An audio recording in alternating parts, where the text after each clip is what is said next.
Thank you for joining us.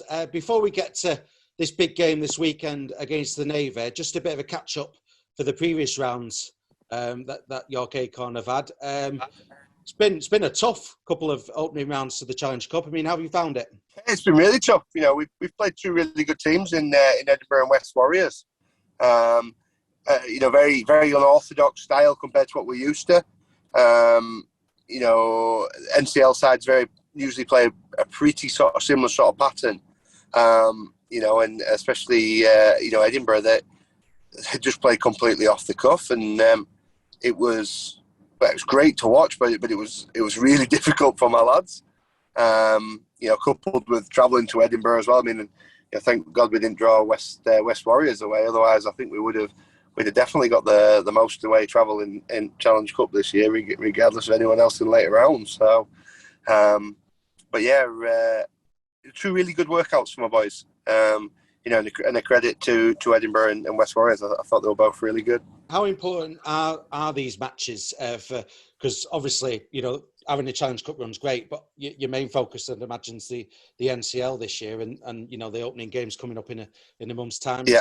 So how important has these competitive matches been for yourselves? They've been brilliant, to be fair. You know, we you know, sometimes getting a good hit out for your squad is difficult, and they've been really good because, you know, you can't play a game of rugby half-hearted, I think. Because, you know, all that matters really in the first couple of rounds is just winning. And yeah, we were a bit underdone with our preparation going into Edinburgh. We were a lot slicker against West Warriors, and I think that was, you know, literally just being 2 weeks further down the line. So you can't underestimate. Don't want to be derogatory towards it and call it you know, competitive friendly, because it's not. But they are competitive matches which are building the boys up to something, and, you know, as I say, in a month's time. So yeah, if we lost it first round, we'd be disappointed. But it's, you know, if we just go back to drawing board and we get a few better friendlies organised. But, you know, now we've got some tough fixtures. You know, and hopefully come 5th of March, we'll be sort of battle ready, if that makes sense. You know, we have to go back to 2019, don't we? And promotion. Then we've obviously had COVID impact everything. So yeah. I bet you, as a club, you just can't wait really to get going good and proper. Yeah, definitely. I mean, you know, I took over as coach at end of 2018, and the goal was always to be a playoff side in the Premier Division, and you know, we've had a few years stolen from us, you know, to do that. And I've been having to list the age of all my lads, and you know, they're all a little bit older than I actually thought they were. And yeah, you know, we've had 2 years pinch from us, but us as a team and as a club, we're raring to go back in the Premier Division. We feel we are a Premier Division team, you know, and to be like, you know, be used in the same breath as like your Siddles, you know, your Westalls, your Parksides, you know, that are giants of the game. You've got to be there consistently, and to do that, we've got to start being a bit more consistent rather than being a bit of a yo-yo team. You just mentioned, you know, you wanted to be in the Prem, York Acorn in the Prem now. Yep. Just a general question about rugby league more generally in North Yorkshire, because I've spoken to the York City Knights many times. It does feel like it's going places now, isn't it? And how much are you playing your part in that, and share that view?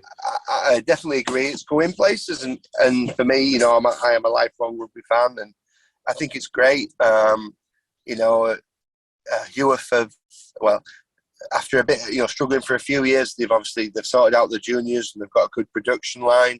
You know, and they're now getting the fruition at first team level. Obviously, a few of those boys are now in the semi-pro game. You know, so that's great from them. You know, we're continuing with our production line as well. Again, you know, the boys who are going to be playing this weekend, there's 2 who are not Acorn juniors. You know, so we're not a team that, you know, just sort of drafts players in and that sort of thing. You know, we do produce our own, and I think that, you know, that sustainability. The New York chairman, I listened to him talk the other day about, you know, he wants to bring back the academies and start building a pathway. And, you know, that is the correct way of building good players sustainably. And there's a fine line. You will lose players, when they're 18, 19, and the semi-pro teams decides they're not going to cut it anymore. But that's down to the community clubs then to pick those players back up and provide them we are a really good level of rugby still. There's a lot of players who play in NCL that really should be playing at a higher level but don't because of work commitments or family commitments. And you've seen the other week with Loch Lane beating Oldham. Loch Lane have got some fantastic players. And if the money was right or the opportunity was right, I'm sure they would take the step again back into semi-pro. But you can't take away from just playing with your mates and getting some enjoyment out of it on Tuesday, Thursday, and a Saturday. So I think as you say, North Yorkshire is an area that could even accelerate even more. Harrogate, we're trying to start up a team, and they're predominantly rugby union areas, but there's no reason why they can't progress a little bit more with a bit of funding and a bit of help, I think. Well, let's finish this interview, Josh, talking about this weekend's game. Yep. The Owley cameras will be there for this one as well, so Yep. Great exposure. Like you say, you've travelled quite far in this season's competition already. Portsmouth for this game.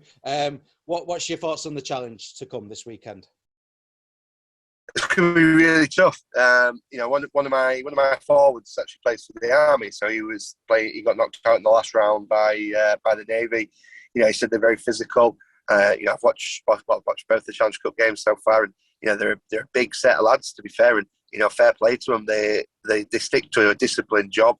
So I'm expecting them to be big. I'm expecting them to be physical, and we're going to have to be top tier to get something from the game. I think we are not a big team. A lot of teams comment when they play against us, how small we are across the park. We are, and we often outwork teams, and we out-desire them, which is like a buzzword for us. But sometimes bigger teams can roll us. So it is difficult from that regard. We're going to have to start really well, and just not give them the opportunity to get the tails up and think actually, we can roll over the top of these. I don't know from the Navy's point of view whether they've ever made the fourth round before, but I know we haven't. We've never made the fourth round. So, there's a carrot there for the boys that, do they want to go down? And you can argue that the most successful Acorn team ever. I never played in the fourth round. I played in the third round quite a few times for Acorn, but I never got to the fourth round. So, there's that carrot, and that's something you can never take away from people. And when they're studying bar, in 30, 40 years' time, when they've got some young lad telling them they're a waste of space or whatever, they can say, "Well, I got to fourth round. What did you ever get to?" So, that's the aim for the boys. We get to fourth round, and then, if we can do anything against Batley, we'll do anything against Batley. But we've got to be good. We've got to be really good at the weekend to get something against the Navy, I think. And last question, Josh. You mentioned the potential for a trip to Mount Pleasant there. One game at a time and all that. How much are you looking forward to the season more generally, and what's possible? Yeah, really looking forward to the season. We've got a bit of a buzz around the teams at the moment. Our second team played Ulton's first team at weekend. They beat them 12-10. It was a really good game. I've actually even decided to make a couple of changes to my 17. It'll be West Warriors purely based off the back of that game. So we've got two really good firing squads at the moment, and we're getting good numbers down to training. We've been consistently in our mid-30s to 40s, and that competitive edge breed. It becomes a culture, and it breeds a winning mentality. And we're feeling good for the season, but we're very much a confidence team. If we ride the wave, we're good. If we get Zeds down a little bit, we struggle to turn it around at times. So hopefully we can continue riding this wave. Things keep going our way, and we get some good results.